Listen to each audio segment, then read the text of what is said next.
Olá, gente. Vou falar um pouco sobre essa nova polêmica aí, dessa banda punk, né, que fez aí um cartaz na propaganda dos seus shows, né, um cartaz de protesto contra o governo Bolsonaro, uma banda que vem fazer turnê aqui no Brasil, né, vários shows, e eles apresentaram um cartaz contra o Bolsonaro, e é importante a gente falar sobre isso. Vou explicar aqui o porquê que é importante falar sobre essa questão.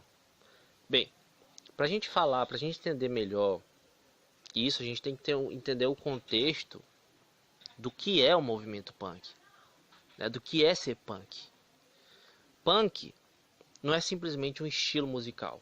Também é um estilo musical, né? Um rock ali, um estilo de rock assim bem diferenciado, né?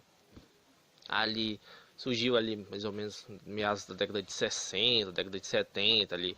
Teve muita influência na Inglaterra, depois nos Estados Unidos. E nos anos 70 e 80 foi uma explosão, né? E influenciou bastante aquela geração, né? E só que não é só uma questão musical, é uma questão de estilo de vida. O movimento punk é um movimento anarquista, né? Um movimento de revolta contra o modelo político, contra os políticos, contra toda a cultura, né, vigente ali também. Então é um movimento de contracultura também. Então esse movimento punk com características anarquistas, né, ele tem essa tendência de ser bem crítico mesmo aos governos, à classe poderosa, à classe dominante de modo geral, ao sistema capitalista, ao sistema como um todo, né? Então, essa característica de subversão faz parte da essência do movimento punk. Então não é uma novidade isso daí não. Logo, um governo autoritário, um governo com características protofascistas, como esse governo Bolsonaro, é um governo que provoca uma reação natural vindo desses movimentos punks, né? Esses movimentos anarquistas. Só que aí a gente consegue também, dentro desse caso específico, consegue entender as mudanças gerais, que é o que eu falo muito aqui, dessas mudanças que ocorreram desse período dos anos 60, dos anos 80, para essa sociedade globalizada, né? Sociedade a partir aí dos anos 90, que a gente vê uma mudança na mentalidade, na cultura geral, na política, na esquerda, em tudo, né? Então isso também você vai ver como esse caso específico é influenciado também por essas mudanças.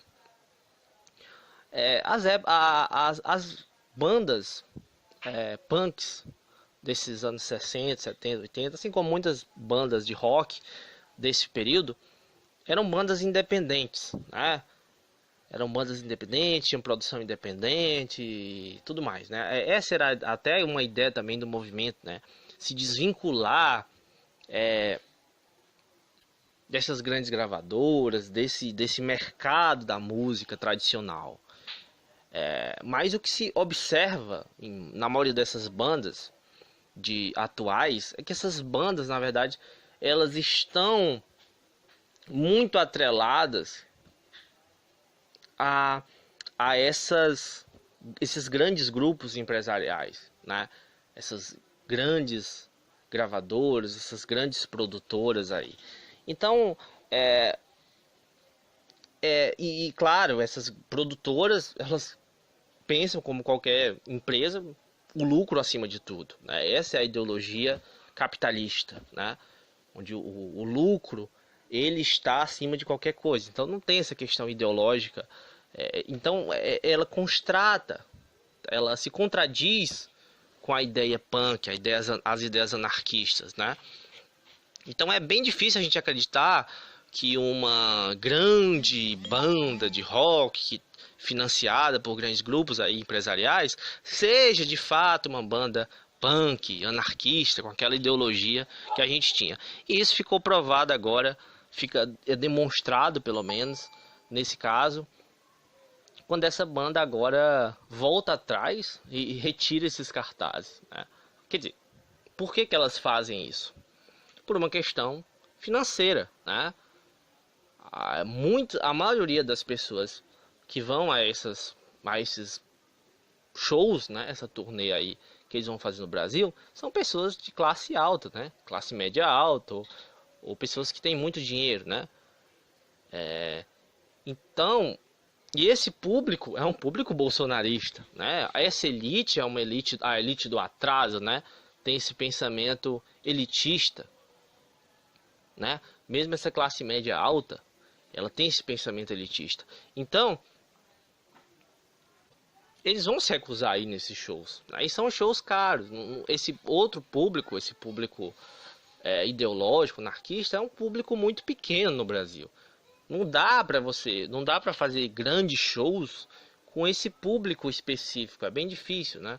Porque uma boa parte da galera que curte o som deles são pessoas que não aderem a essa ideologia anarquista, não aderem a essa visão de mundo, né?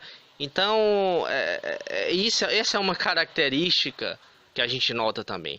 Nessa época, nos anos 60, 70, 80, tudo estava interligado. O estilo musical a essa ideologia política, essa visão de mundo anarquista. E hoje não está mais. Há um desatrelamento disso. Então, isso ajuda a explicar a atitude deles. Tanto demonstra os interesses maiores, quer dizer, os interesses financeiros acima da ideologia que eles pregam, que a gente não sabe se eles têm, pode ser que tenham sim, mas eles colocaram o interesse financeiro, pelo menos dentro desse caso, né, analisando esse caso específico, acima da ideologia que eles pregam, né? Isso é uma pena, né, gente, porque ao invés da gente poder colocar isso como uma coisa positiva, né, nossa, que bacana, voltando aí movimentos anarquistas, movimentos de contracultura, movimentos de conscientização contra o sistema, a gente vê aí que esses grupos, grandes grupos, essas grandes corporações de poder conseguiram se introduzir mesmo naqueles movimentos de contracultura que incentivavam as pessoas a pensar diferente. Então fica uma hipócrita, né, por parte de certas pessoas que seguem esses movimentos punks, né, seguem essas bandas e tal. Então por isso que se fala muito essa ideia de traição do movimento punk, porque um punk mesmo, né, uma pessoa que segue essa ideologia anarquista, ela é desatrelada desses grandes grupos, né? Então, quando ela rompe com essa ideia, ela também vai rompendo, mesmo que ela não queira, mesmo que ela ache que dá para conciliar, você percebe que não dá para conciliar uma coisa com a outra, e ela acaba caindo na mesma ilusão que boa parte da esquerda brasileira caiu.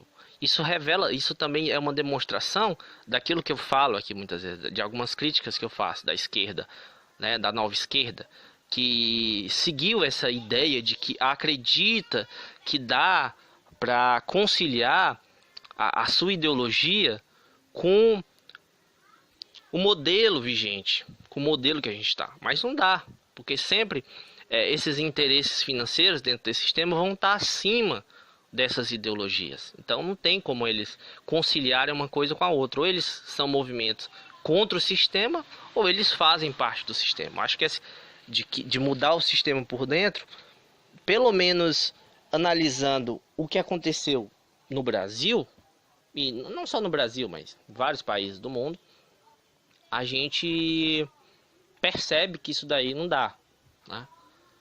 Então é isso, gente. Essa é a minha reflexão. Espero que vocês tenham gostado. Até mais.